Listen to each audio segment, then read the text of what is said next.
Tensions are rising in Washington over plans for a rally around the US Capitol in support of the rioters who were jailed for their parts in the invasion of Congress on January 6th. The unrest happened after a rally addressed by then President Donald Trump, and he urged his supporters not to accept the result of the election. Fencing around the iconic building has been reinstalled, and there are reports that multiple Senate offices will shut, with staff told to work remotely. Our correspondent in Washington, Anthony Zerka, gave us this update.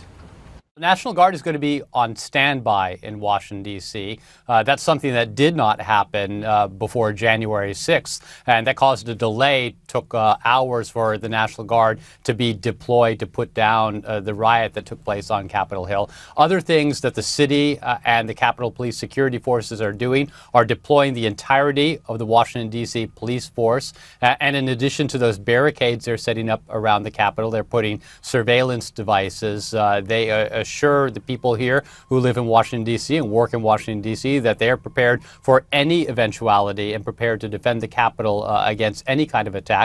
Although I will note that there are only a few hundred protesters expected to show up for this, partially because there's some on the right in right-wing social media who are saying this whole thing is a setup by the FBI and by the government to lure them to D.C.